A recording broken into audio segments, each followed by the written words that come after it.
This episode of Going in Raw is sponsored by Aura Frames. From big events to life's everyday moments, Aura Frames makes it easy to upload unlimited photos directly from your phone so your favorite memories are always within view. Named the #1 digital photo frame by Wirecutter, Aura Frames can be preloaded and personalized to make a truly unforgettable gift this holiday season. So save on the perfect gift by visiting auraframes.com to get $35 off Aura's best-selling Carver matte frames by using promo code RAW at checkout. That's AURAFrames.com, promo code RAW. This deal is exclusive to listeners, so get yours now in time for the holidays. Terms and conditions apply.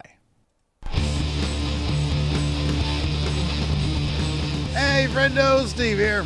Hey, Larson. Welcome back to Going in Raw, the only pro wrestling podcast you need to be listening to. On today's episode, we're talking, NXT, AEW Dynamite. They got the Death Riders on the back foot, Larson. They're riding in reverse right now. They're like, whoa, buddy. Whoa, buddy. There's a new supergroup in town sticking it to those Death Riders. We're going to talk about that today on our AEW Dynamite recap as well. But first, more games being played by Dwayne "The Rock" Johnson, Larson. Will he or won't he be at WrestleMania? We've got the scoop. What's the latest? Oh, the latest? The latest is this. So a couple months ago, we'll get to the latest in a second. Let's rewind. Thank you. A couple months ago, Dave Meltzer reported that The Rock might miss Mania 41 because schedule always busy. He's got all sorts of commitments in Hollywood. Such. Hey, Well, we're all busy people, man. Once you hit a certain age, you're always busy. Who isn't busy? What's the adage? If you want to do something, you got to make time to do it. If something's important to you, exactly, you got to make the time time to do it. Get it in. Anyways, yesterday, Dr. Chris Featherstone. That is not a real name, but continue. Reported on Twitter, quote, WWE has decided to move forward in creative plans as if The Rock will not appear at WrestleMania 41. As of now, I've been informed that these plans could change at any moment. And WWE is definitely interested in using him if he becomes available, but he's not currently scheduled to compete. So Fightful then had a follow-up corroborated Featherstone's report. Okay, wait, I'm sorry, back up. Hold on a second. What credentials does this Dr. Chris Featherstone have? Right for one of the news sites. Oh, okay. So he's done stuff. I don't want to say the wrong one, but one of them, I think. Okay, fair enough. Anyways, so Fightful corroborated. Okay, cool. This, what Featherstone had to say, and added the following. WWE sources tell Fightful WWE Creative is working on the assumption that The Rock won't be working Mania. Sources also told Fightful that The Rock's appearance at Bad Blood back in October was to, quote, simply get him on screen. It didn't have a major direction or a plot point they were furthering. Fightful also noted that The Rock and Cody Rhodes filmed something at the Moana 2 premiere, which, quote, may or may not end up seeing the light of day. So I looked this up really quick. Dr. Featherstone, who, at least according to his Twitter, is in fact a PhD, is a senior analyst at Sportskeeda Wrestling. There it is. So, thank you for double checking that while I was reading the quotes there. And with Fightful corroborating things, I think I'll put it this way. I have no doubt that what they're saying is correct via their sources. Yeah. I also have no doubt that Dwayne "The Rock" Johnson is playing the shit out of this negotiation game, out of this, what am I going to be doing at WrestleMania game, out of this, I might not be at WrestleMania game. I have no doubt. I don't know. I haven't checked The Rock's Instagram yet, but has he said anything about don't listen to the dirt sheets that his people are directly communicating with? Like, I don't know. It's look. If I was told right now, Steve, you have $5 to put on whether or not The Rock is going to be at WrestleMania or not, I would put it on him being at WrestleMania. I wouldn't bet my house on it. Got a really good deal on this house back in the day. So, but I would put $5 on him being at WrestleMania. What say you? Yeah, I mean, going into things last year, I'll put it this way. I don't know what length of commitment was expected of him going into everything last year, whether it was simply you're facing Roman Night 2, and that's all we're asking of you. Can you do that? Yes, I can. Done deal.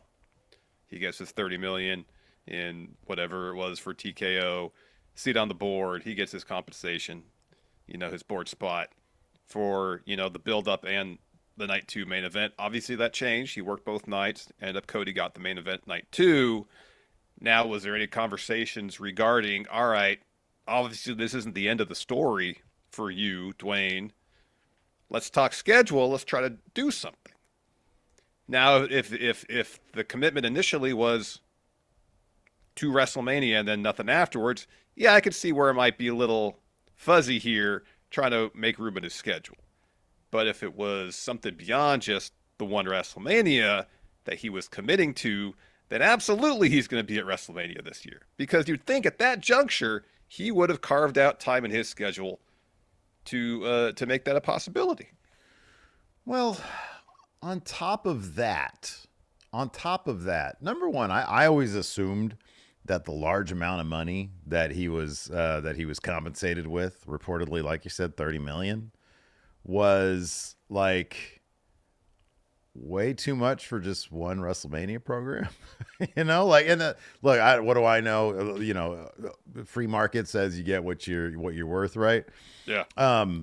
So I'll put it this way. I'd be kind of surprised if it's like, hey, we want you to be the sort of the corporate guy in WWE, and then like he doesn't show up basically on an annual basis to at least promote the show.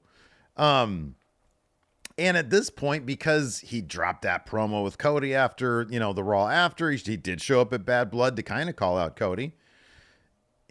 I would be really shocked if this honestly, WWE under Triple H especially has developed, in my opinion, a different relationship with the media outlets. Not us, unfortunately, but with other media outlets where, they're playing this game, man. They're playing the game.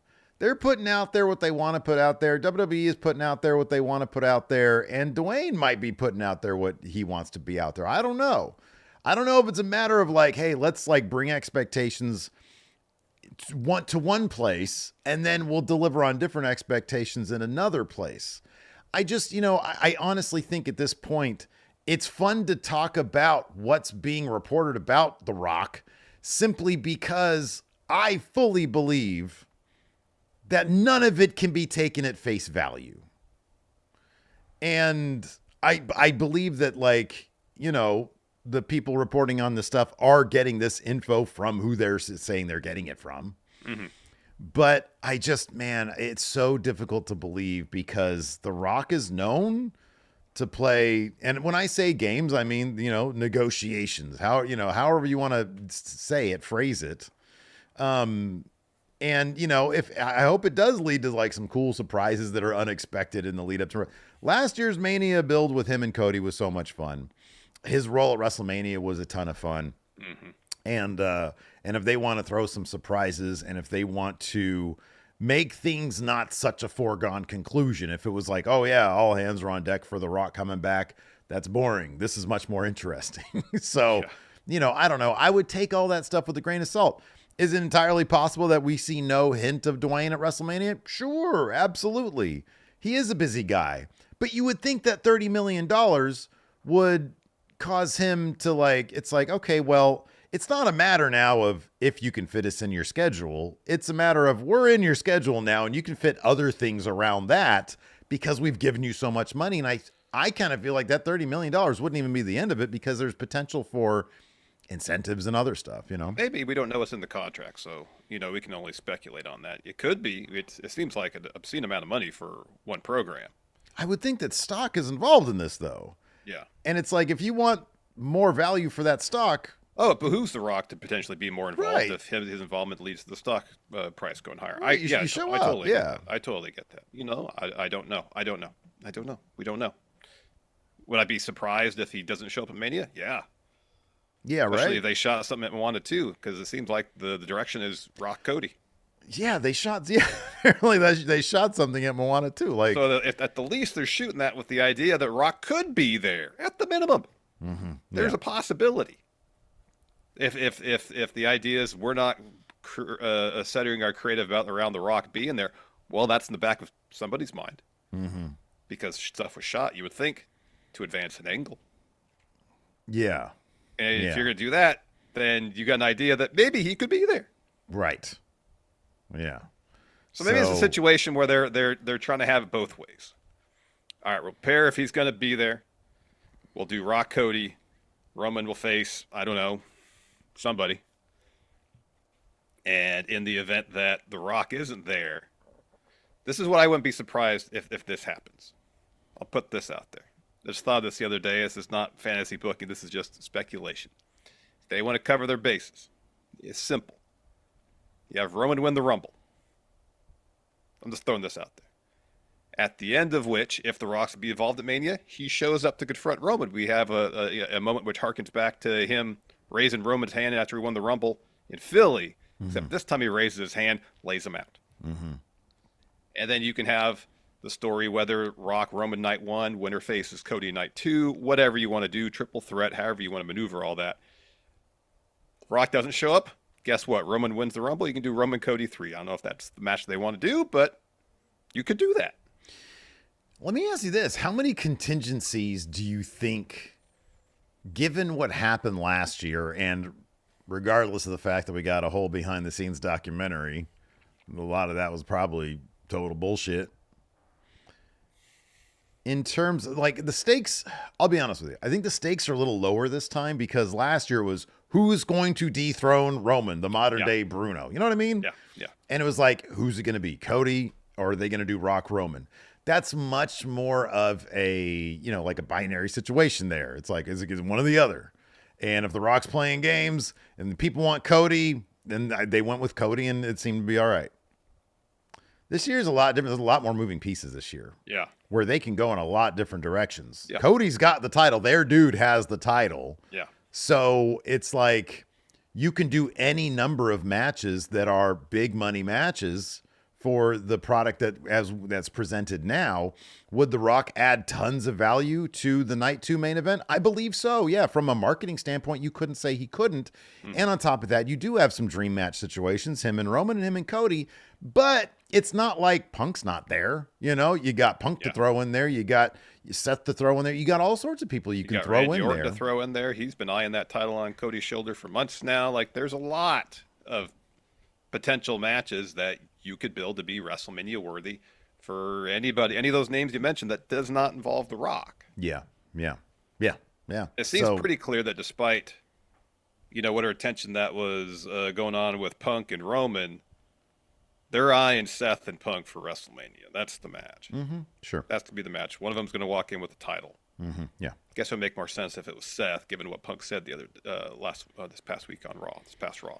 Oh, you don't have anything that I want. Yeah. So I would expect that to be the case.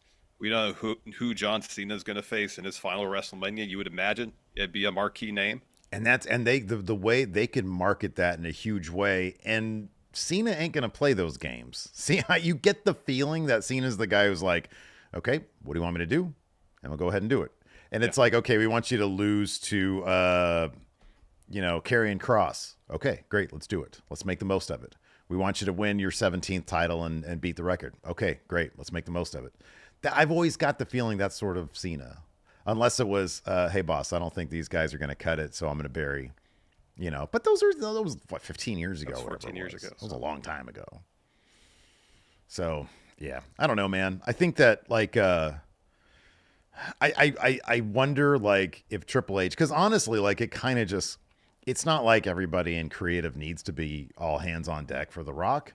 It's like, what did they do last year? It was like a couple weeks away from WrestleMania and or whatever it was. And they had to do the pivot, evidently. It was a couple months before me. But, like, The Rock has his own dude. Was it right after the Rumble? It was 2 weeks after the Rumble that Cody came out. So it was a couple months. Yeah. Yeah, it was early February, I believe. So I think it was actually the SmackDown right after the Rumble. Okay, all right. Remember he had that promo on the Raw after that seemed kind of weird. He was talking about the last 24 hours were tough for him, stuff like that, and then the SmackDown after. Yeah, he gave up a spot. Yeah, okay, that makes sense. But The Rock has his own dude for creatives, Brian Gewirtz. Right, exactly, and like him and Triple H, and I guess Triple H's closest dudes. Michael Hayes, Pritchard. I don't know who's Heyman probably. Yeah. It's like that's like the Brain Trust. They're the one. So who knows? I don't know, man. It is what it is. Anyways, we're going to talk about AEW here in just a second. But we have a new sponsor this week for the show, Larson. So let's go ahead and talk about that. Let's do it. Let's take a quick break here. Get a word from our sponsor, Aura Frame, Steve.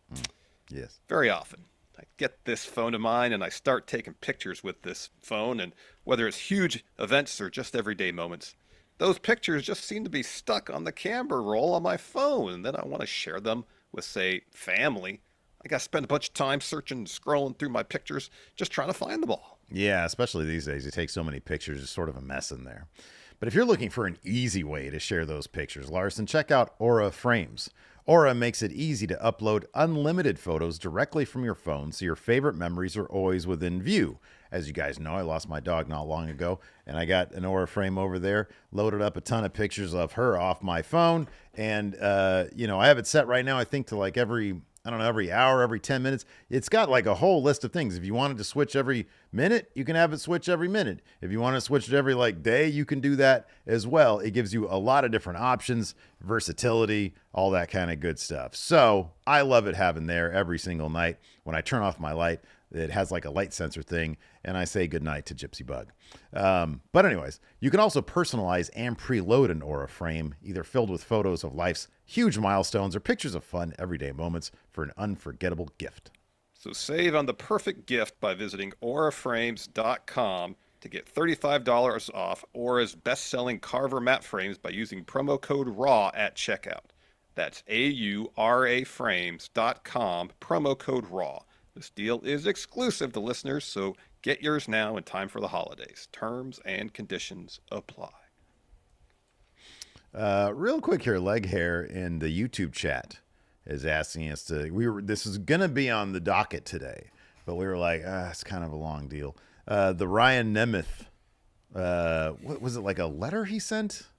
Some sort of document. Fightful Select had a really timeline. lengthy, It was a timeline of events. A timeline, thank you. That's what it was. It was a concept of a letter, but in the form of a timeline. And it basically outlined the situation of CM Punk allegedly preventing him from showing up at shows and what AEW management was going to do about it. And I'll be honest with you guys, it was so lengthy and kind of in the past, and also I feel like maybe there's more that will eventually come out on that maybe we could probably just push on talking about it. But when I thought about like, oh, this is interesting, but like, what is there really to talk about? It sounds like there's just a lot of management issues in AEW dropping the ball left and right. And, unfortunately, a dude like Ryan Nemeth got kind of middle of all that. Yeah. Caught in the middle of all that. Yeah. Which is a bummer for him. But I don't know. There was also a lot of stuff in there that I was kind of even reading, and I was like, I'm kind of unclear about all this stuff. So I don't know. For right now, we're just going to leave that one alone. Juan Villa here says Punk Daily. I had it loaded up. I had Punk Daily loaded up. And when you were like, hey, what would you like to talk about today? Here's some options. I was like, yeah, let's do Rock. Let's do AEW NXT. I think that's enough for now. If something big happens with the Nemeth thing, if he actually does an interview where he talks more about the timeline, then maybe we'll go ahead and comment on that stuff. Yeah. I mean, and another aspect of it is it's his perspective. Sure. Yeah. We don't have perspective from anybody within AEW. We don't have Punk's perspective on all this. So to get, the full breadth of the story, we would need other people's perspectives too. And, not that's necessarily prevented us in the past. But yeah, it's everything you said, plus that, and if at some point others talk, probably nobody within AEW. At this point, probably not Phil. Mm-hmm. Yeah. So I guess if Ryan Nemeth talks more about it, which he may or may not, maybe we'll get into it then. But yeah, at this point, this happened years ago. There's a lot. I highly recommend everybody go check out Feifel's report on it. Absolutely, yeah. Because it's not it's not without interest. I just thought there was some stuff that I was mildly confused about. Yeah.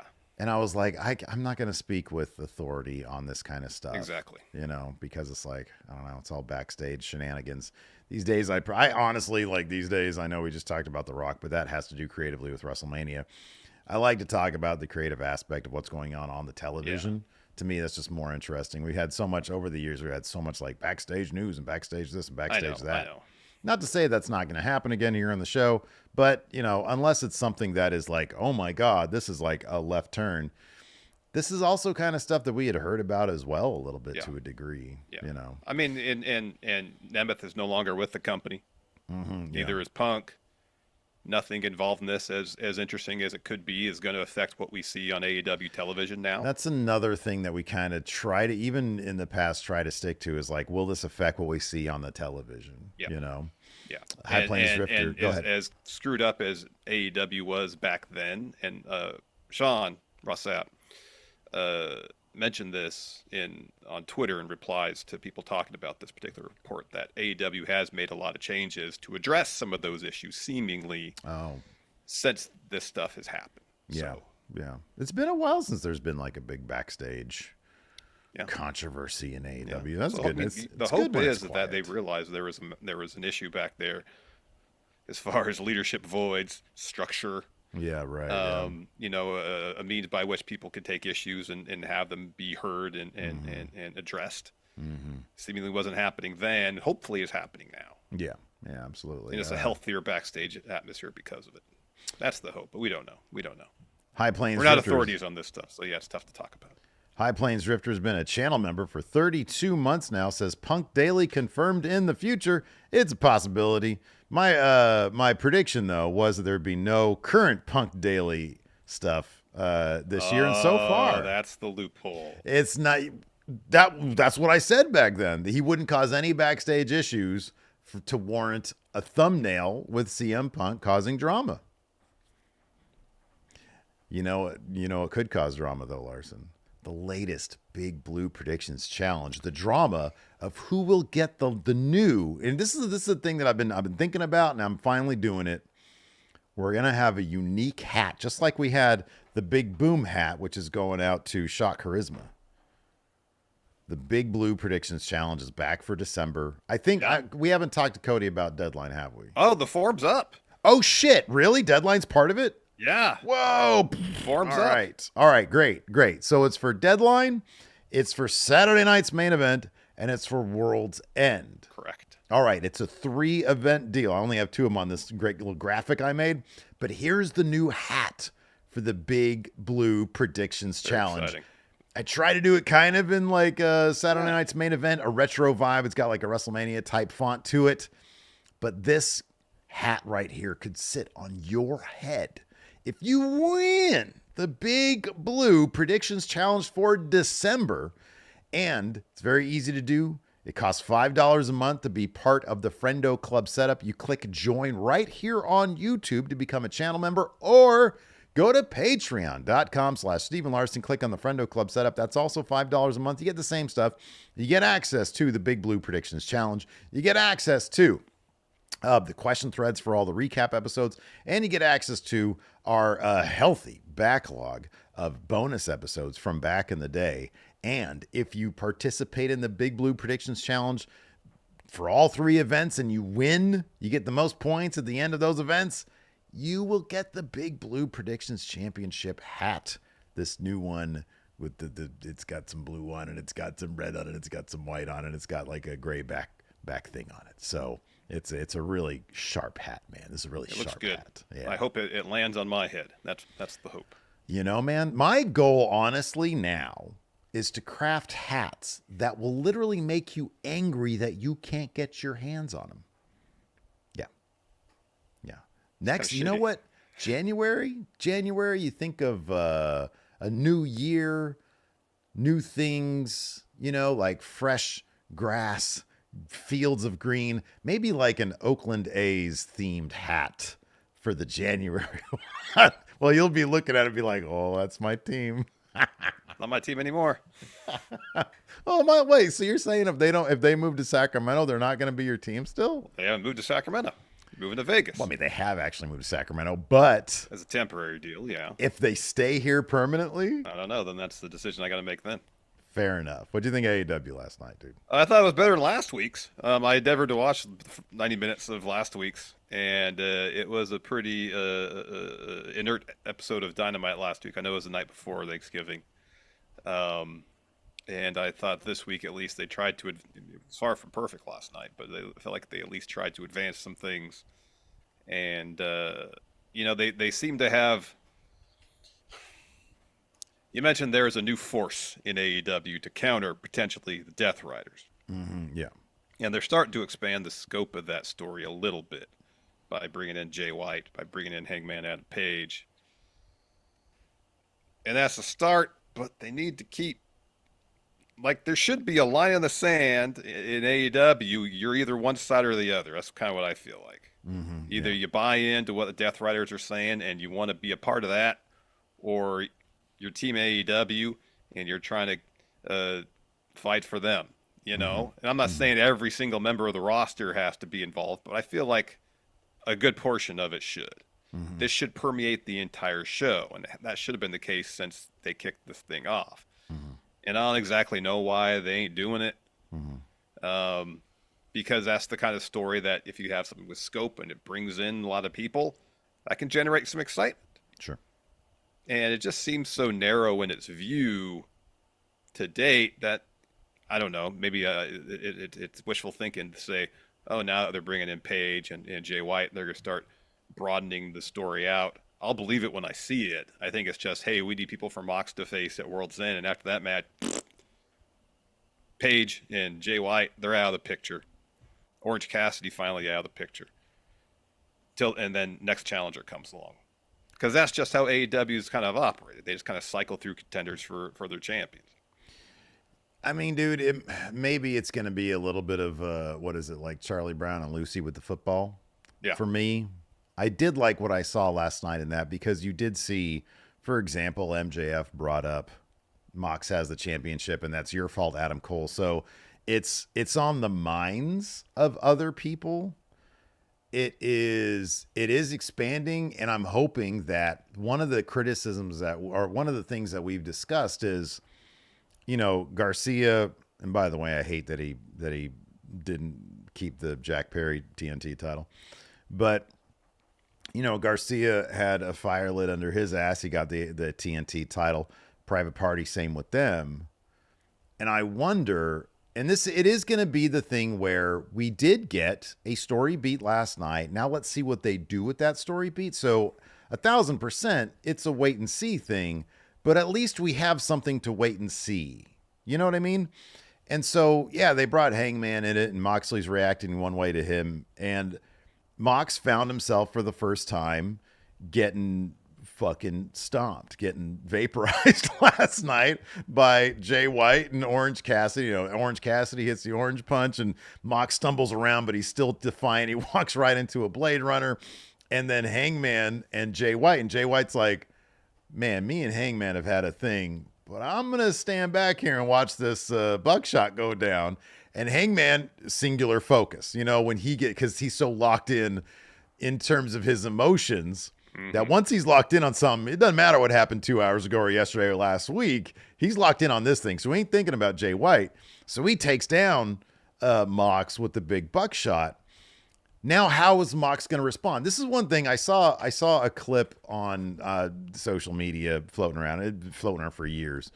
And it's the dudes from South Park talking about screenwriting in front of a class. And they say, when you're writing a script, your philosophy should always be, this happens because of this, and then this happens because of that, and this happens because of that. Everything should be cause and effect, not just this happens, this happens, this happens, this happens. And in AEW, too often they go with the latter. They go with this happens, this happens, this happens, and there's not a lot of cause and effect. Well, we need to see some cause and effect, and we've been seeing that with the Death Riders, and we saw a little bit of that last night. Now, what's going to be the result of what we saw? Mox and Death Riders, we might not be enough.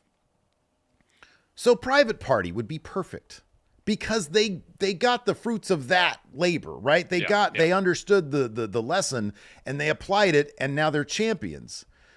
So why wouldn't Mox go and try to recruit him or Garcia or somebody else? There you go. Strengthen your numbers, because now your numbers game is ineffective now. And we saw that because your leader just got smoked. Yeah. So I hope that this will result in, it should always be escalating. It should always be escalating. And I'm not saying you bloat it to NWO numbers where there was basically no plan except everybody wants to be involved in the NWO.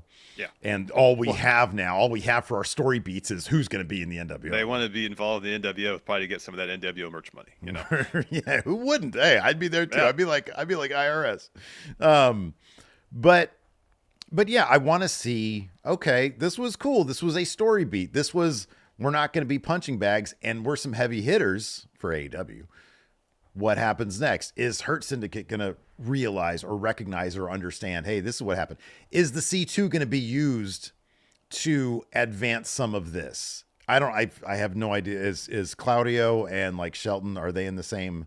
No, I think they're in different leagues. They're in different, yeah, probably because they probably did one blue, one gold last night. Yeah, Darby and Claudio were in the same bracket. If it was like a Shelton and somebody from the Death Riders, then it's like, oh, then that could get the attention of the Hurt Syndicate. Yeah. You know what I mean? Yeah. And so that's what the C2 should be used for story advancement. And so yeah, I'd like to see some consequence. How will the Death Riders respond? It can't just be, oh, we're going to jump Hangman, we're going to jump Jay White, we're going to jump Orange Cassidy. It's got to be, we have to respond in a structural way to make sure that we always have the advantage. Exactly. Hopefully they do that. And again, what you're saying is AEW doesn't always get the benefit of the doubt. And I agree with that. So they need to show us that they are turning over a new leaf in terms of how they're telling their stories. Yeah, they definitely do. If this is just a situation where Jay and Hangman are just being brought in just for a title defense at World's End, whether it's one-on-one, Mox against one of them, or some sort of multi-person match, and then Death Riders will move on. And although, I mean, like, Page on last week's Dynamite had a promo talking about where he's focused on getting the title. You know, he said, I never should have lost it. Swerve should have never had it. Danielson should have never had it. It's my title. I should have had it this whole time, basically, is what he said. You know, when you're presented with a character like Hangman Adam Page, who has been, through the entire history of AEW so far, their most interesting character. By far, yeah. His character arc has been fascinating. It's evolved, but the motivation behind his decisions is generally the same as his insecurities. Mm-hmm. I think the more interesting story is honestly Page taking that title off Mox, where Page accidentally saves AEW from this threat when that is the absolute last thing on his mind. I agree 1,000%. Yeah. Like, I know a lot of people like Darby. Darby's really good. The story just isn't as interesting. He needs to be, and Page needs to be, and again, this is the kind of thing where we're going to do a little bit of character fantasy booking that probably isn't going to happen. But I've always loved that idea. I've always loved the idea of Hangman has one motivation now in his life. That's keep Swerve away from the title. And should always go back to that. Mm-hmm. And his, I kind of feel like he needs to be explicit and be like, I don't give a damn what the Death Riders want or what they're doing. I want title. And who has title right now? And I don't care if it would be Orange Cassidy. I don't care if it would be Darby Allin, your mom, your grandma, your best friend. I need that title in my hands to make sure Swerve doesn't have it.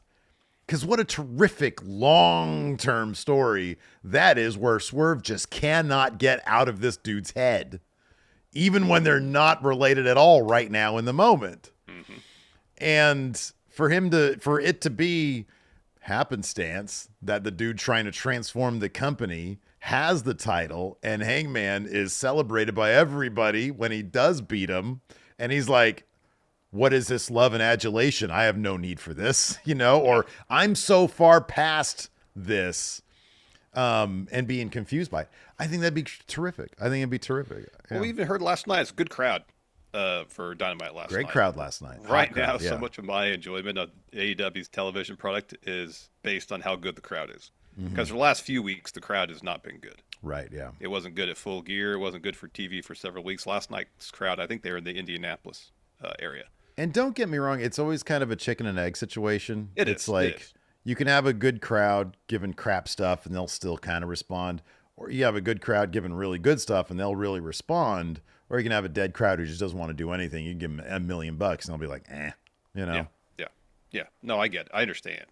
But it does elevate the enjoyment of the show as a television product. And, even last night, the crowd they weren't really booing Hangman. They were cheering for him. I think people want to cheer him because he's one of the most interesting characters they have. And he has been, through the history of AEW, the most interesting character. Yeah, he's been in a sea of uninteresting characters and stories.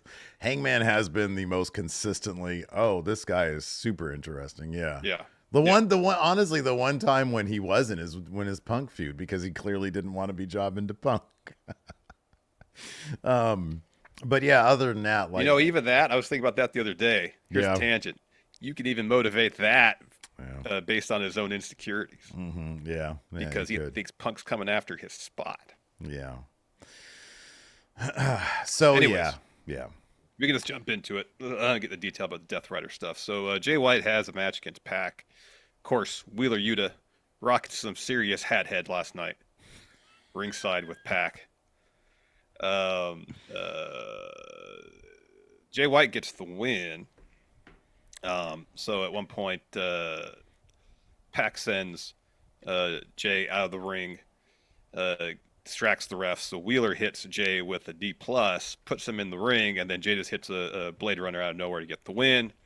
Yuta gets in the ring to check on Pac, but then Jay hits him with a Blade Runner. Maria Shafir comes to the ring. And so everybody, save for Mox in Death Riders, is circling Jay White, and then Mox attacks from behind, hits him with a paradigm shift. So Mox is about to leave, about to hop over the barricade. Hangman's music hits, so he walks over the ramp. Marina starts to approach Hangman, and Mox is like, no, I got this. So they're having a stare down. This is actually done really well. So the cameraman's shooting Mox over his shoulder, over his left shoulder, so you see Hangman in the background. And there's another production person who steps in front of the camera, and you hear the cameraman say, get out of the way. Yeah, it was a wire guy, yeah. And they reveal themselves to be Orange Cassidy. Mm-hmm. So he attacks Mox. Marina separates them. Paige then goes after Mox. But Yuta throws Paige out of the ring. So then Orange gets in, hits Pac, Yuta, and then Mox with orange punches. Jay follows the Blade Runner Mox, as you mentioned. Then Paige hits a buckshot. Death Riders, as they flee. They get out of there. Yeah. And while that's happening, Christian's up on the ramp, just lurking with his contract. Mm-hmm. Yeah. So I like that. You got a couple different stories all sort of at play there. And then plus, of course, with the Christian stuff, you got the Hook stuff. So the more stuff you can sort of rope in to everybody's connected by some degree of separation, then the better off your story is going to be, because it lends to unpredictability. Exactly. Yeah. Of course, Continental Classic C2. Oh, real quick, I wanted to say this about Jay White. I love how they're booking him right now, because it's like, okay, he's going to get a push, or he's got to be, a guy who's built up to be a challenger to Mox.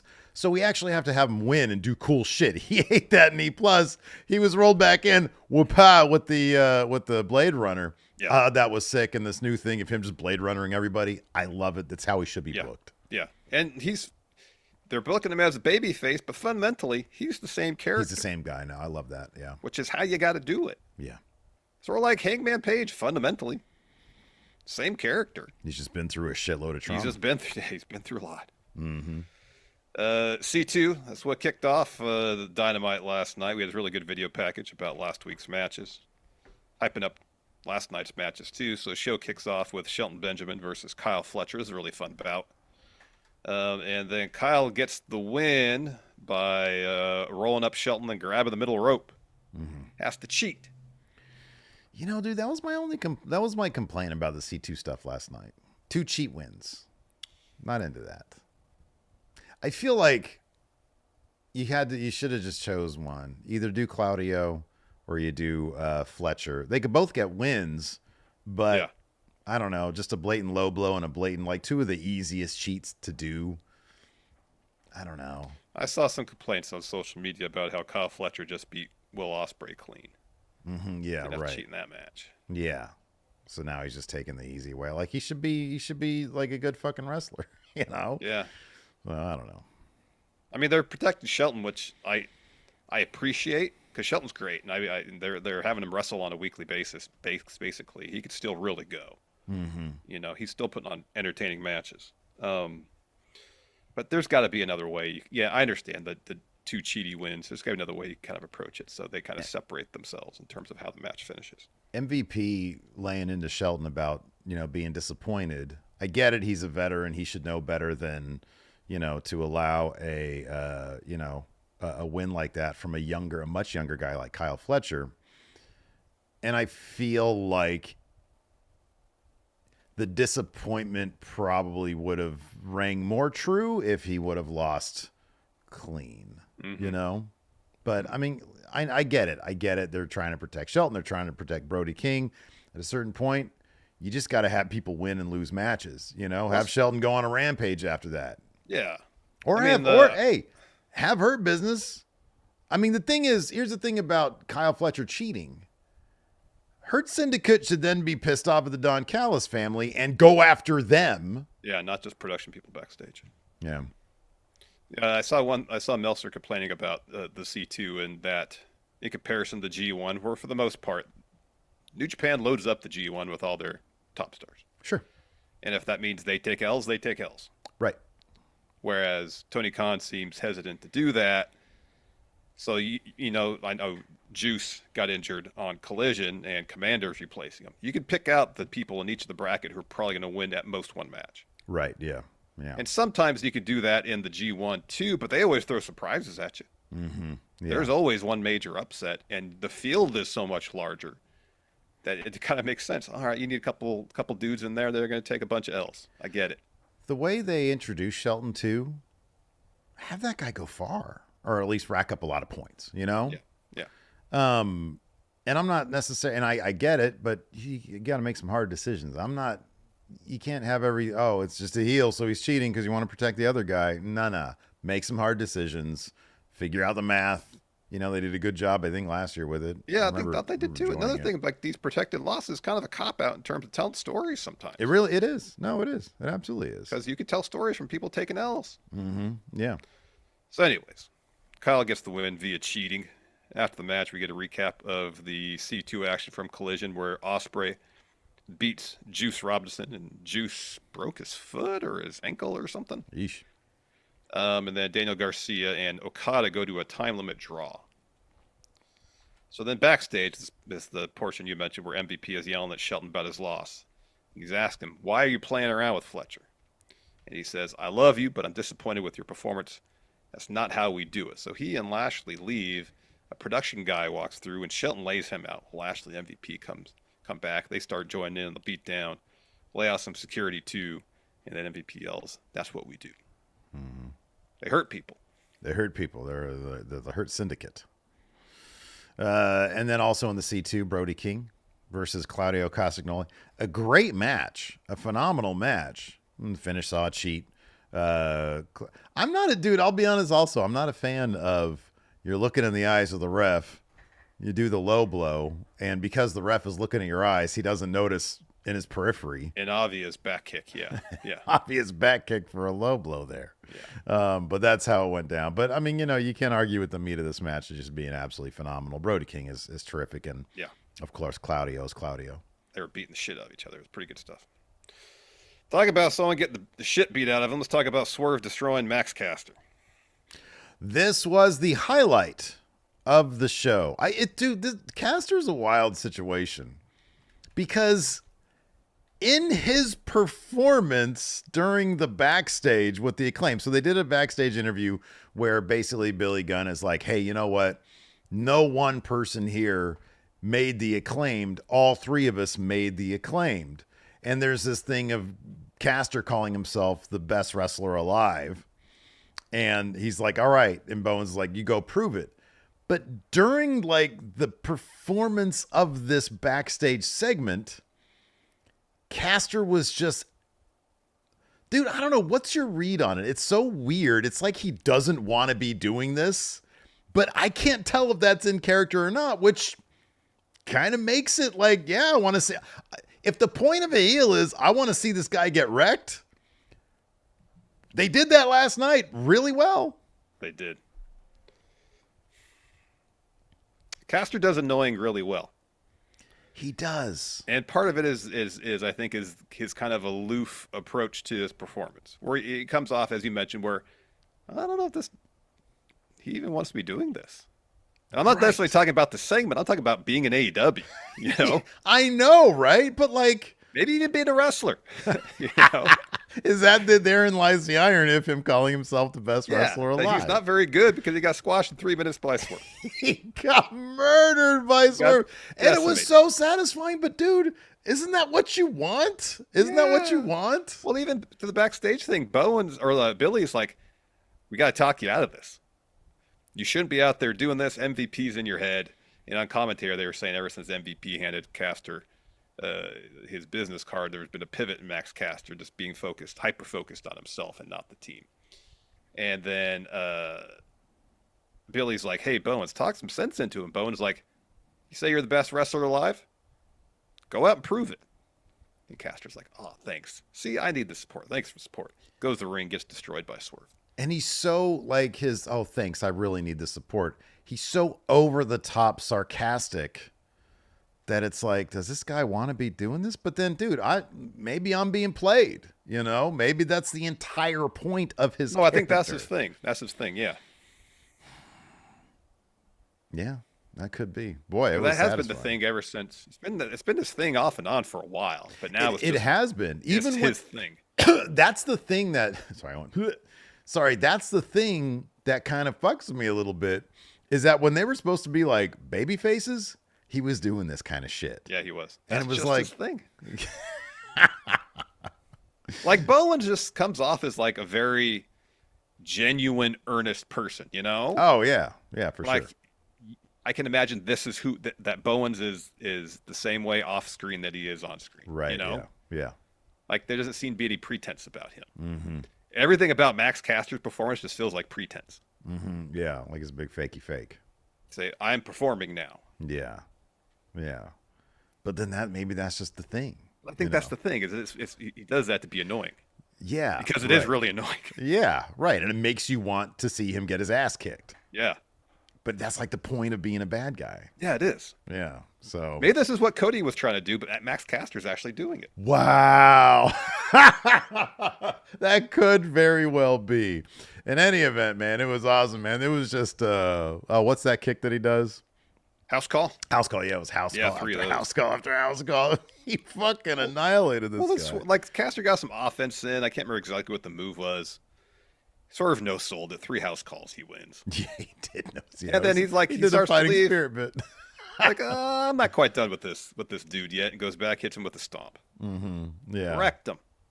Yeah. Heather says my Acclaim shirt is going in the back of the closet, not until it gets sorted out. Oh, yeah. You can just put it there. The Acclaimed are done. They are done. They've been done for a while, but they're done. That shirt can go, Heather. Because they're over. Missed opportunity by AEW. Yeah, dude. Yeah. Like you.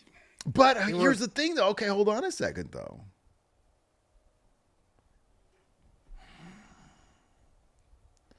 If that's Caster the person, maybe they did know something that we didn't know. Maybe they knew that this was on borrowed time because of him as a performer. I don't know. I don't know. But they were so over. They were the hottest act in the entire company. Not going to say their booking was good. I'm just saying, like... No, it wasn't. But,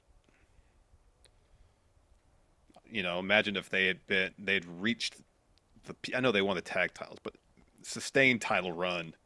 If they hadn't dropped them to the Gun Boys. Yeah, you know, if they were the dominant tag team for a year and a half or something like that. Yeah, right, yeah.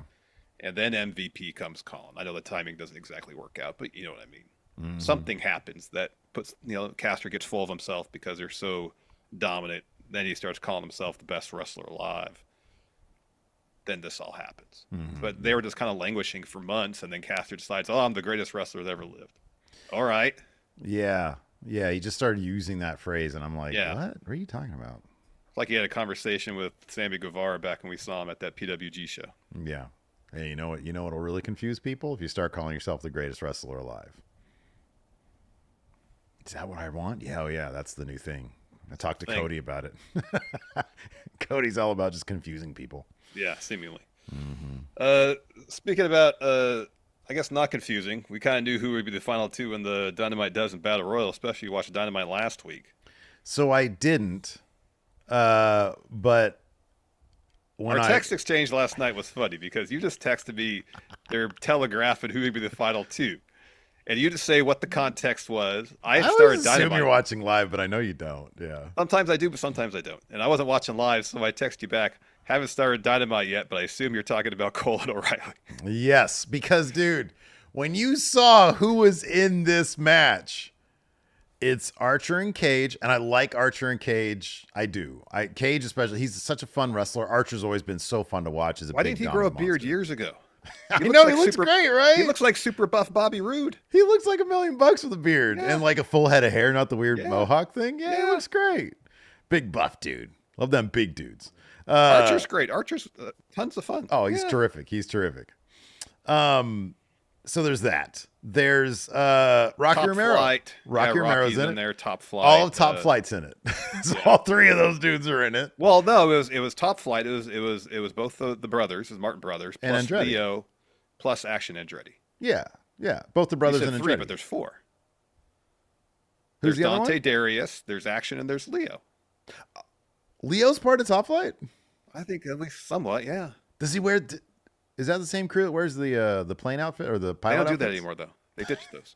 I never saw them do. I only saw them do. Like, didn't they do that in Ring of Honor? Yeah, I think so. Okay, all right. Because Layla had like the flight attendant outfit, but I don't think she was wearing that last night. Right. Because she was ringside. One of the dudes, the bigger fellas, I think they used to be bear people, right? Wasn't he in it? No, they were. No, there wasn't either of the Iron Savage guys in that match. No. Who was the big fella? There was another big fella in there. Butcher was in there. Nah, there was another one though. Really? One of the Iron Savages weren't in there? I don't believe so. No. Oh wow. Okay, maybe I'm wrong about that. And then so you guys get the general idea. It's just a bunch of dudes who are, hey, you know what? Good wrestlers. Uno was in there. Evil Uno. Oh my God, Uno was in there. Yeah. And then Adam Cole and Kyle O'Reilly. A winner gets a chance to fight the other winner to get a chance to fight MJF at World's End. Yeah. That winner is coming next week is when that match happens. Yeah. Mark Davis was in there too. Yeah. Yes, Mark Davis. Yeah. And so, going into this. Cole and O'Reilly. Yeah. It's Cole O'Reilly. And sure enough, they eliminated their last 2 guys at the exact same time. I think with a super kick and another kick or something like that. A drop kick, yeah. To the knees. And so it's going to be them going into winter is coming. So we're finally getting at Adam Cole. Or do you think they're going to push even more and we're going to get Kyle O'Reilly versus MJF at World's End? We did Roddy. Next up would be Kyle. And then after that, Revolution. It would make sense, although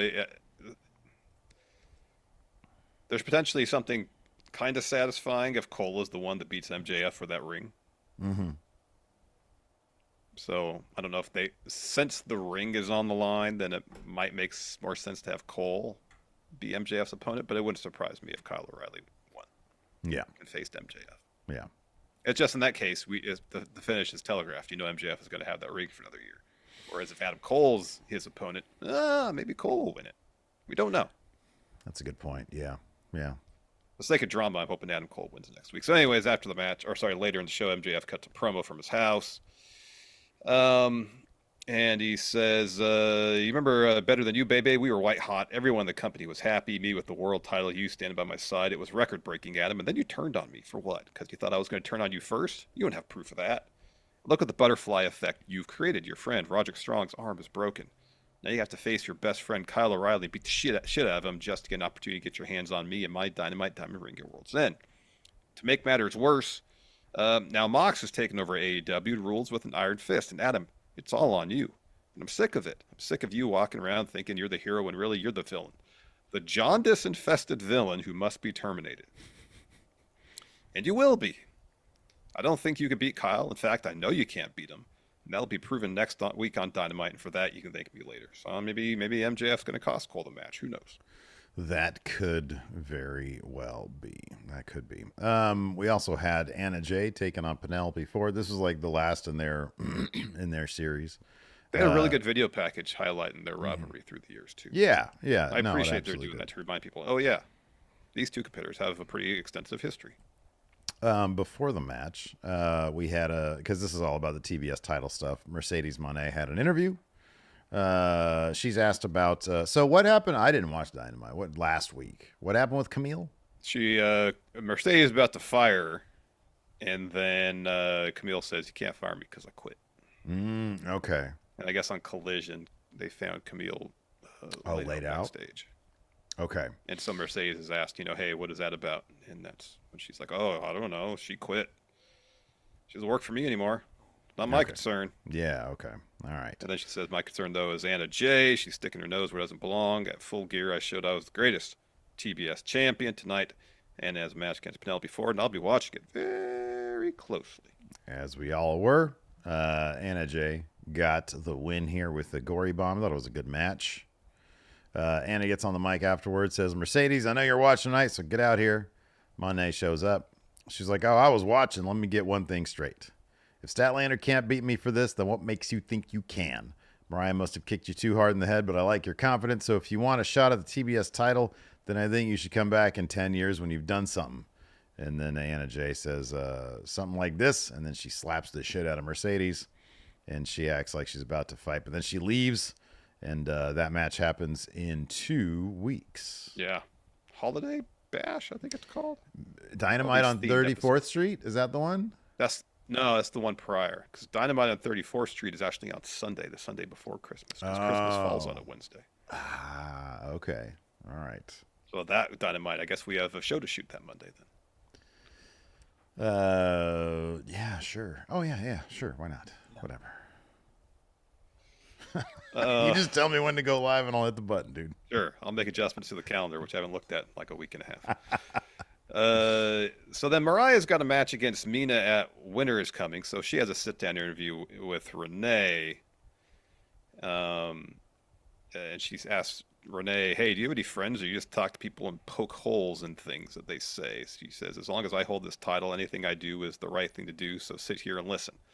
I think giving a title shot to my best friend is a nice gesture." And she says, "Mina, eventually you're going to have to go to work, and you'll have to work when you face me." She says, "After I beat Mina, we'll toast champagne and we'll dance." But while she's talking, you see in the background Mina go walk in the background. And then she comes up from behind Mariah and hands her a champagne bottle and says, "Do it to my face. At Winter is Coming, make me work." Yeah, that'll be a good match. That'll be a really good match, man. Hook also called out Nick Wayne and the patriarchy.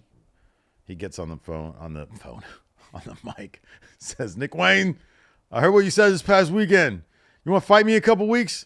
I got a better idea.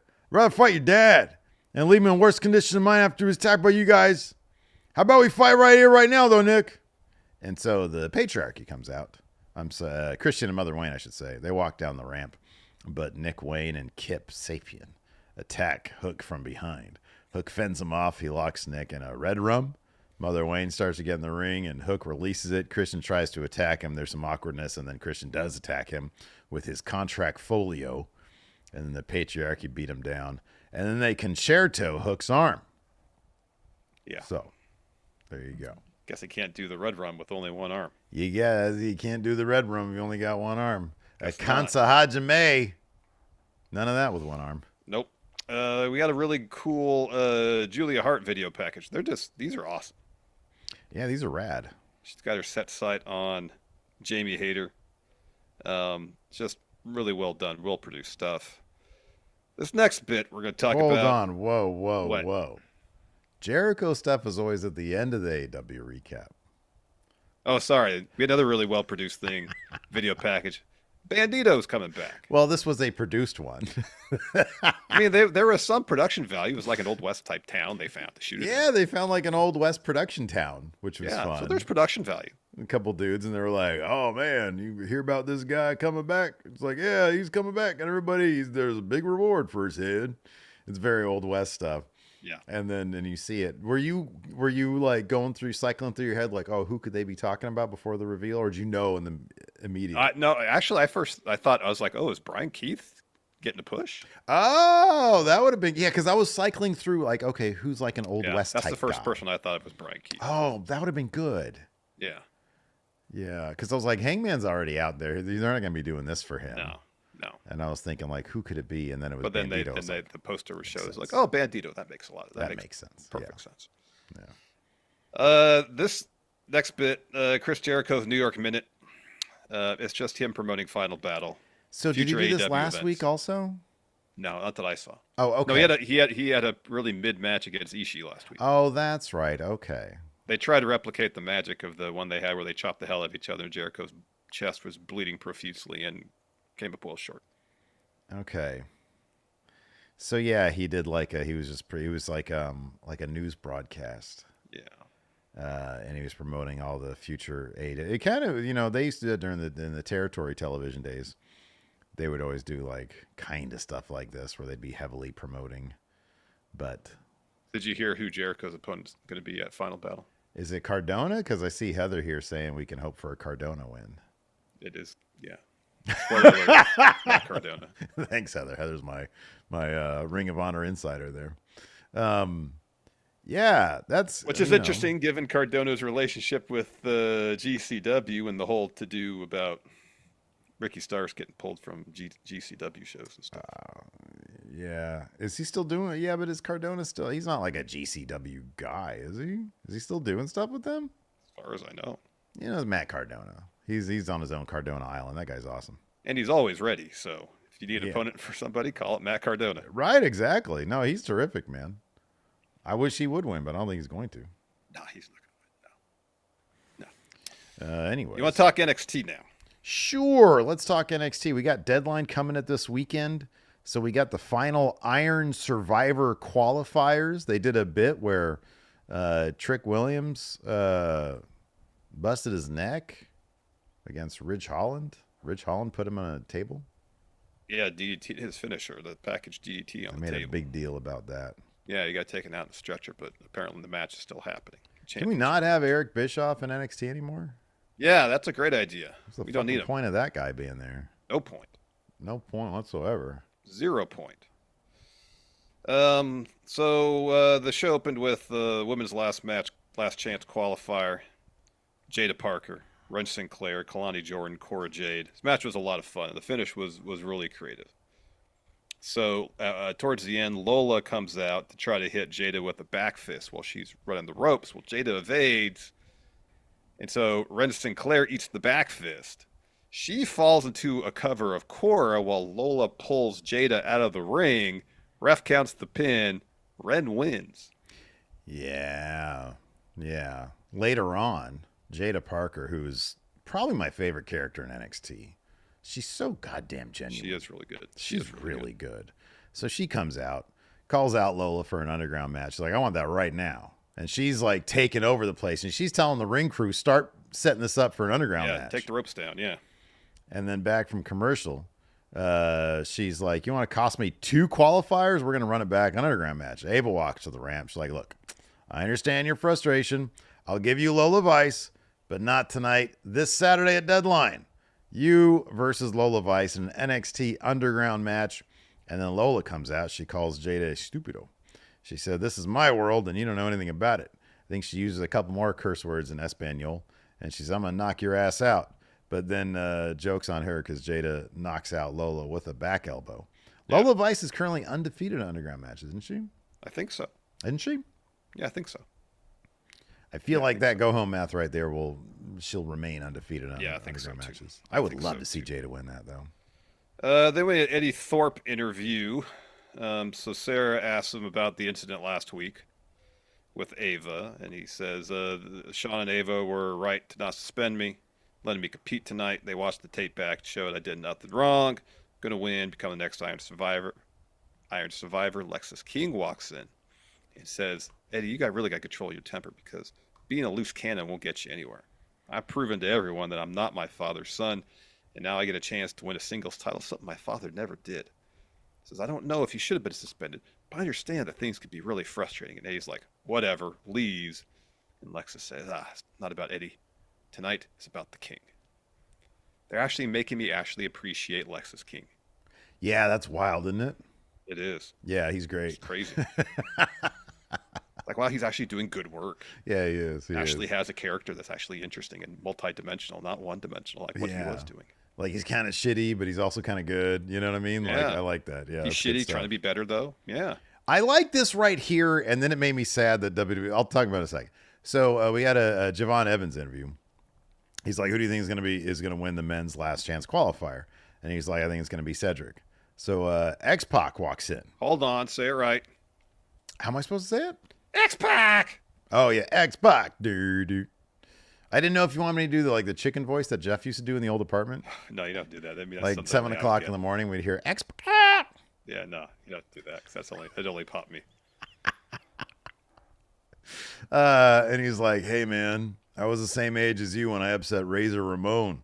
He says, but I believe in you. I think you got a real shot at winning the Iron Survivor. And I'm thinking to myself, number one, X-Pac is performing this like he doesn't even know the cameras are rolling. This came off as very genuine. Yeah. I was like, this is really cool. And then Javon goes up for like a high five, and instead he gets the too sweet. And Javon's just marking out the whole time. And I'm like, how great would it be if for some reason, somehow, they brought back the Wolfpack and Javon was in the Wolfpack? Wouldn't that just fit somehow, some way? That'd be great. Oh, I don't care about the NWO, the Wolfpack. Bring back the Wolfpack. Javon Evans, I don't know who else. Cedric maybe because that's his buddy, but I don't know who else. But bring that Wolfpack so we get that theme. X-Pac can manage them. That'd be good. Even though he was never in the Wolfpack, doesn't matter. I don't care about that. Doesn't matter. Yeah. He was out of WCW before Wolfpack was a thing. Yeah, right, exactly, yeah. Yeah. I think that he would have been Wolfpack, though, had he stuck around. Oh, yeah. Without a doubt. Without a doubt.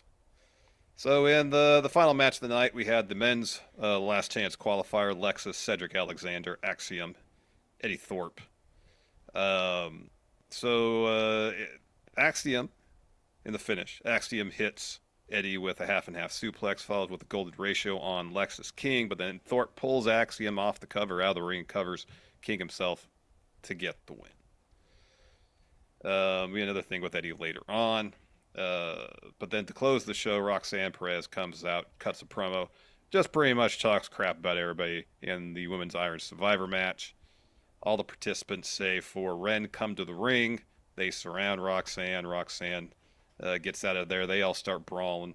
Then Ren comes down and pulls Roxanne out of the ring, hits her with some punches, holds up the NXT title.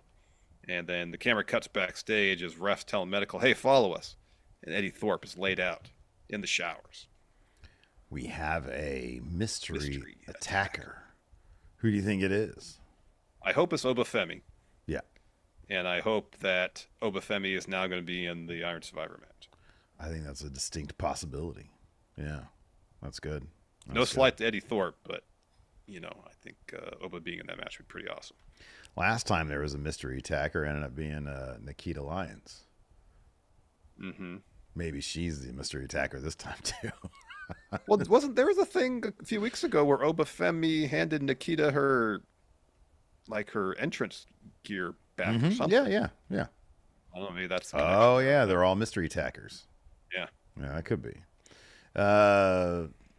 Anyways, I mentioned him earlier. Eric Bischoff, for some reason, moderated this Trick Williams Ridge Holland confrontation. Should have just been Shawn Michaels. Have HBK do it. So Bischoff comes out, puts himself over. Go through this. Just a bunch of shit talk. Well, I was going to use it to shit talk Bischoff. Oh, the floor is yours. Well, yeah, I guess maybe less the better. The thing about this that was so, I don't know, it put a spotlight on just how awful Ridge Holland is at talking. Because, you're in there with Trick Williams. And it's crazy that Trick is only going to get better. I know. Because he's already so good at talking shit and just being a promo guy. He's so smooth. And Ridge is he just doesn't, God, it's just... Because this is what he says. That's Trick's thesis is, you're vanilla, you're boring, You got no style. You got no flash. You got nothing. And he's like, I don't need all that. I'm like, well, it's good because you're never going to have it. But what he did have was a huge DDT for him on the table, which, they made seem like, oh, gosh, he just table took didn't out. break, so I guess it was fortified, so therefore more impactful. The DDT was. Yeah, they took Trick out on the stretcher. Yeah. So, but no. Ridge Holland will not be NXT champion. That's not going to happen. No. So after the attack, we're in the parking lot. Sarah's reports that Trick was driven to the hospital in the ambulance. Ava was with him, and she said, I asked Ava, about the status of the NXT title match, and Ava says she didn't know. But later on, this next segment, we got Ava FaceTiming with Stevie and Stone, says they're still at the hospital, but Trick insists the title match will happen. So as of now, it's still lost. So she hangs up. NXT rolls on. We come back from commercial, and Cora's in there talking to Stevie Turner, Robert Stone. She's complaining about the loss. Says Kalani is the reason that she's not going to Deadline. She leaves. Eddie comes in. He asks, where's Ava at? And they say, well, she's, at the hospital with Trick. And he says, well, tell her that she did the right thing by not suspending me. He leaves. So then Stevie says, it seems like everybody's really pissed off. And then Stone does a really dramatic turn towards the door as if he sees somebody approaching, but we don't see who that person is. Ooh, wonder who it is. Somebody here in chat who says this. Carol22 says Hikaleu. Maybe. Yeah, I don't know who it could be. Lance on Y. There you go. Jack Cartwheel Summit. Cartwheel Jack Summit. Cartwheel Jack Summit. Ice Williams. Cappuccino Jones. Yeah. We had a tag team battle royal determine Fraxium's next challengers. Yes, we did. Hey, dude, I'm like on the fence. I think I'm going to. It's been a while since we've been to the Action Coast Wrestling. Yeah. And they got a show coming up in Pacheco this Saturday, and the only reason I might go, because and I authorize this on your behalf because I know you're a busy guy, but Trip Rogers, dude who stole my water bottle. Yeah, you gonna get that back finally? Well, I hope so, but he might be out. Loser leaves town match. Oh. I think something like that. Him versus Magnum AD. I saw Trip put up a promo on the Action Coast. I don't know how he got access to the Action Coast Instagram, but he put up a promo. This guy just talks way too much. There's just a lot of talking. Yeah. And I kind of want to see him get his ass whooped. So regardless of what the stipulation is, I might actually go. All right. Unfortunately, I won't be able to make it. You're not going to be able to go with me? No, I can't go. When I told Lacey, I'm like, hey, I might go to this thing. She was like, oh, take Larson with you. I'm like, why? She's like, it's like an hour away. I'm like, what do you think's going to happen to me? Yeah. Like, I'm a grown man. I don't need Larson with me. She was like, you might get into a car accident. I'm like, well, then both me and Larson will be. How am I going to change that? Right, exactly. Am I going to see it happening, grab the wheel from you and veer you out of the way, but certainly into a ditch or a sign? Right? I'm like, you're just going to, two families are going to be without a father. So yeah, I guess I was going by myself. So yeah. I would like to go, but unfortunately Saturday evening I have plans already. All right. So I can't make it. Well, if y'all want to, see me, Action Coast Wrestling in Pacheco, California, you can maybe just go there's a friendo that'll ride with you. Event Brighters. No, but I don't want to. No, what the fuck? Why would you say me. that? No, I don't want anybody else in my car. Pacheco, California. I think Eventbrite. Probably, I don't know. We're the owners of the damn thing, but we just sort of leave it to other people to handle all that shit. Yeah, exactly. Yeah, but Lacey, I was like, why do I need somebody to go with me? She's just worried about me, No, I understand. Yeah. I get it. Tag team battle royal. Determine Fraxium's next contenders at what's the show called? Deadline. That's it. We get a backstage bit with Fraxium while they're watching the entrances to the battle royal, and Fraxium's like, or Axiom says, tonight's huge match for me. I like my chances because he's in the last chance qualifier. He asks Frazier what he thinks, but Frazier's distracted by seeing all the teams walk out for this battle royal, so he completely no-sells him. And then eventually goes, oh, well, sorry, I'm focused on our next opponent. Saturday's going to be tough for us. I'm in the Iron Survivor match, plus we got a tag title defense. But don't worry, Axiom, you'll make it to the Iron Survivor match too, but you didn't. This is a fun battle royal, and then Miles Bourne gets the win for No quarter catch crew. Well, him Potential and to be a huge night for the NQCC. the TV didn't catch it. TV production didn't catch it, but I think it was like him and the other dude. Fuck. Tavion Heights? Yes, that guy. I think they like eliminated their dudes at the same time. No, Heights was eliminated earlier. So Bourne, he Bourne eliminated both guys at the same time. Yeah, that's what it was. Back to back. Yeah. He clotheslines Tank out and the drop kicks Lucian Price off the top rope. That's what it was. Bang bang. Yeah, that's what it was. Yeah.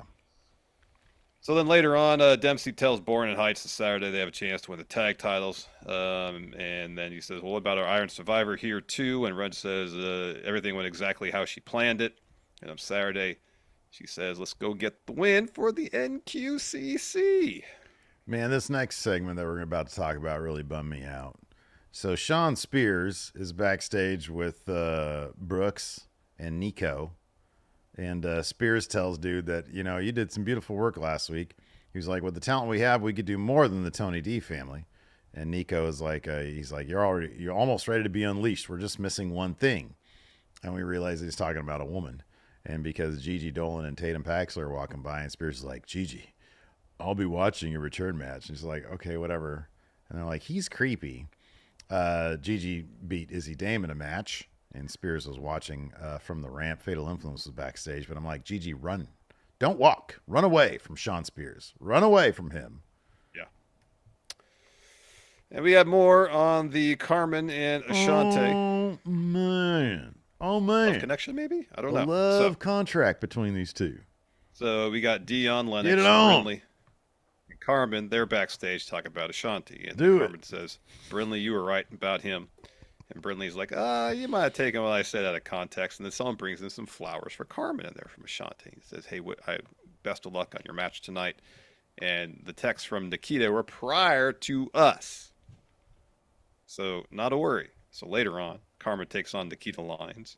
Finish sees Ashanti come down to ringside after Lyons misses a Vader bomb.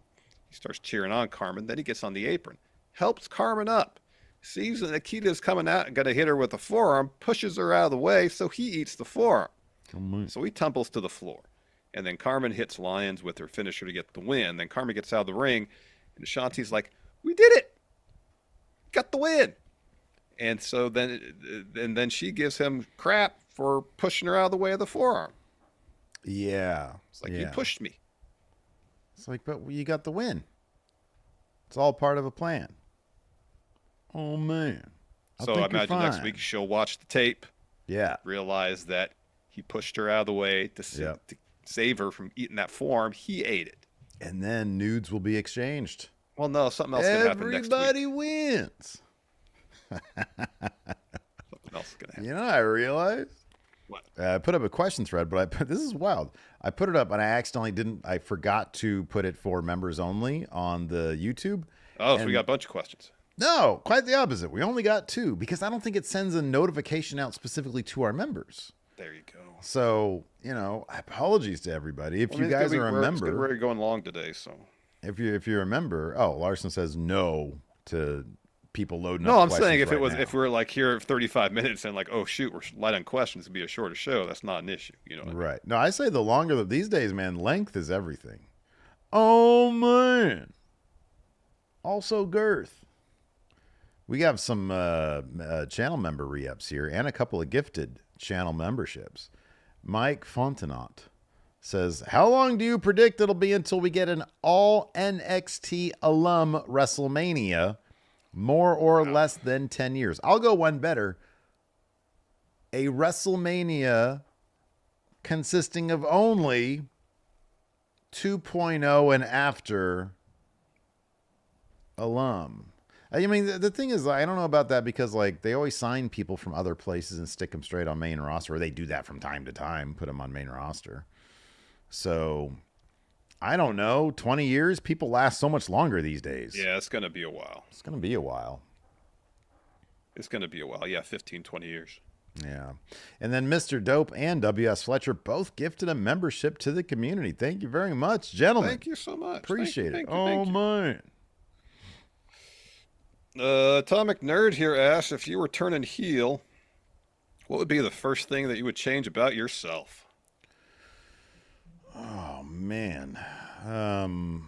I already kind of wear heel attire. Like most of my shirts are black, you know.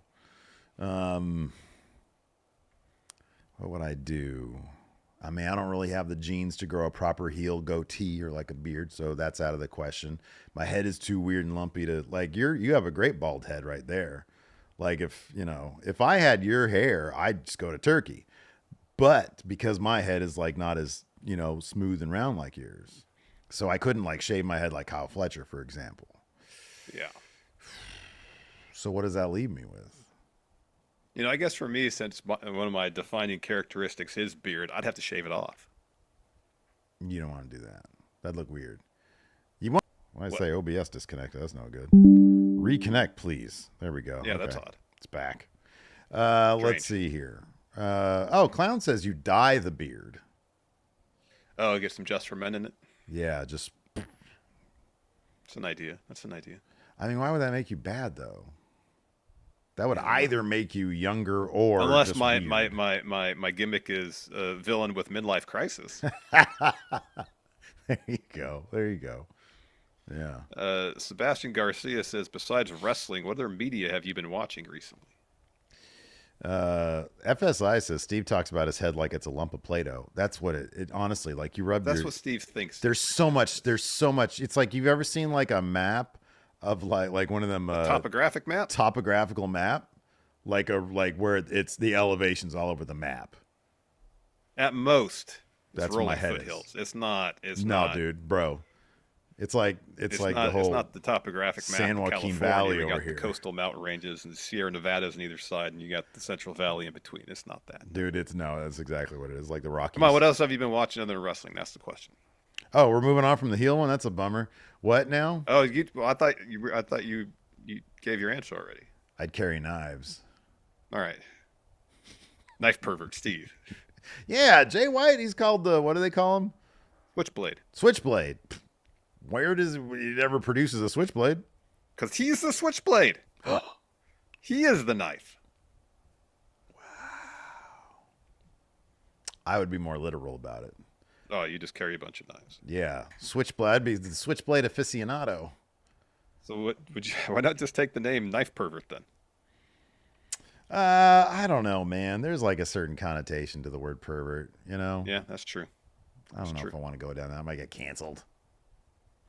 Anyways, what was the other question that you wanted to get to? Sebastian says, besides wrestling, what other media have you been watching recently? Oh, wow. I watched the Yacht Rock documentary. I'm going to watch that. Trying to get you and trying to get Dope to watch that, but you guys are so averse to it, apparently. I'm not averse. I'm going to watch it. Just got to find the time. Maybe I'll do it tonight. Finally catching up on What We Do in the Shadows. Boy, season 4 was horrible. Not very Season good. 5 is so much back to like form. Yeah. We're on episode 3. I will let you know. Did you see Robert Smigel was in episode 3? Mm-hmm. That was great. Yeah. Just wait till episode 7. That's the best one of Okay. season 5. All right. I'll do that. Like the great ones, like the first one with the Baron, Yeah. where they went to Atlantic City. Yeah. All the stuff with Guillermo being a half vampire is hilarious to me. It's funny, when that dude exploded. Yeah. Just wait. Just wait till episode 7. Okay, all right. All right. Yeah, that stuff was good. That stuff was really good. Go ahead. Trying to think what else I've been watching. Pluto TV, always watching the Star Trek Voyager channel these days. Oh, the Voyager channel, huh? Yeah, there's so much I haven't seen of Voyager, and it's like, okay, cool. It's crap, but I'll watch it. New Trek for you. It's new for me. I'm one episode away from finishing that Turning Point documentary on Netflix. Boy, that's been a journey for you. That's been a little while now. Yeah. Because that's not something my wife is interested in watching. Yeah, right. So I got to watch when I have time to watch what I want to watch. Yeah, of course. Absolutely. So I kind of have to wait. Like 7-minute chunks while you're, dropping. No. It's like if I got an hour, I'll sit down and watch the whole thing. Okay. Yeah. Otherwise, it's like I'll watch wrestling, and then when I'm done doing work, I'll go and she'll be watching the new season of Silos on. Yeah, dude, I was so upset because last night we were expecting to see the latest episode, but it's not dropping till Friday. Yeah, I know. The fuck? And there's a show called C that Dave Bautista's in. SEE?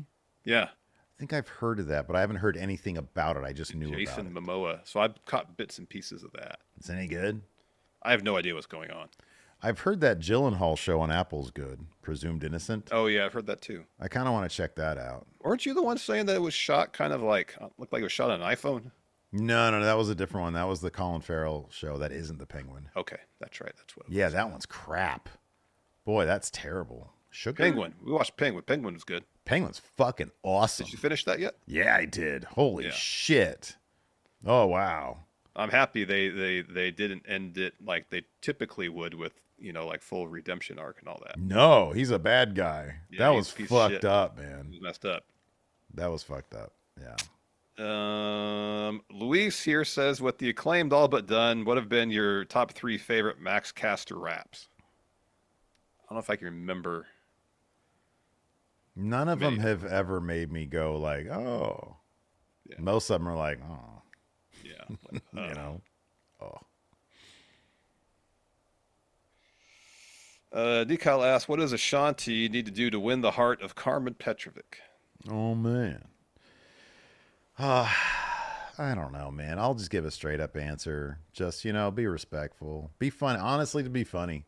Mm-hmm. You could be ugly as shit, which he's not. He's a gorgeous man. But, like, if you couple that with being funny, oh, my God. The world is yours. The world is yours. Mm-hmm. I mean, look at me. And then look at Lacey. Like, the chick doesn't age. It's crazy. But I'm funny. And I landed her. So there you go. Creepy Beef Tip says, what would it take to have Larson shave his beard like Lexus King to become... I'm a Lex fan. I'm not going to say that. You're going to be Larson. What is it going to take for you to be a Lex offender? I'm not going to say that. I'm coming around to Lexus King. He's doing good work. Yeah, he's doing good work. He is. I don't have time. I don't think I have the patience to sit in the chair and get the beard trimmed. So particular. You're going to have a beard because I don't want the upkeep of shaving every day. Yeah. It's a very specific thing that he does, I think. Yeah. Let's see here. David Matushek says, with AEW's excursion to Australia being downgraded, do you fear of certain venues for their biggest shows being relegated? Certain venues for their biggest shows. Well, I think next year they're already going to start booking smaller venues, which is a great idea. I think the atmosphere is going to be way better. I'll believe that when I see it. Yeah. I'm sorry. I'll believe that it's a better idea. I got to see that on television. If their shit starts looking like TNA, they're in trouble. Well, hopefully it's not venues that small. I mean, those if venues. they do the college arenas, 2,000 to 5,000 seat venues, places with character like the Hammerstein, like the theater in, I think it's Lowell, Massachusetts, where NXT used to run shows. I don't know what the capacity is there, but it's got the mezzanine. It's a cool looking venue. If they start running center stage, that's going to be potentially a problem. 500 people there. Yeah, it's going to be a problem. Yeah. Chris Stanton here says, do you think Woods and Kofi came out the other night intended to break up and then change their mind after E's promo, or do you think their intention all along was to come out and blame E for their failures of late? The way that segment was presented, Woods and Kofi didn't know E was going to be there. Correct. So it's the former. Their intention was to break up. Yeah. Until E came out, and then they found a common enemy essentially and rallied around that. They bonded around hating on Big E. Yeah. Which is still amazing. Amazing. Chestnut here says, which younger wrestlers do you think are in danger of being too good for their own good, that their ceiling is reliable performer or depth guy, but never champion or face of the company? Wow. I can think of one, Steve. Sammy Guevara. All Heat. That is my favorite new in-joke when we play basketball is when I bring up Blake Christian. Yeah. I can make you laugh and miss that shit so regularly. No, the first time I can focus. When I run at you doing this shit. Oh man, that's too good. That's all the questions I got. I think we've covered everything else. So. Juan Villa says, would the Mox World Order work better in Ring of Honor? And he has a quote here. Hey, Ring of Honor, you guys suck. Step it up. I don't know, man. Mox being a Ring of Honor doesn't work sound like worse it's ever 'cause going to I happen. don't think anybody really watches Ring of Honor. Yeah, dude. I just saw the other day on my bank statement. You paid $9.99 to Honor Club. What? How long has that been going on? Probably since we were in the office, I would guess. No, I think I wanted to catch up on Athena stuff like months ago. Yeah. And I just stopped, I stopped knowing that I did that. So I have to cancel that shit. Yeah. Anyways, that's going to do it for the show today. We'll be back tomorrow morning with a count out for as a premiere. Indeed. And then tomorrow evening for our SmackDown post-show review. Yep. So thanks, everybody, for tuning in. We appreciate it.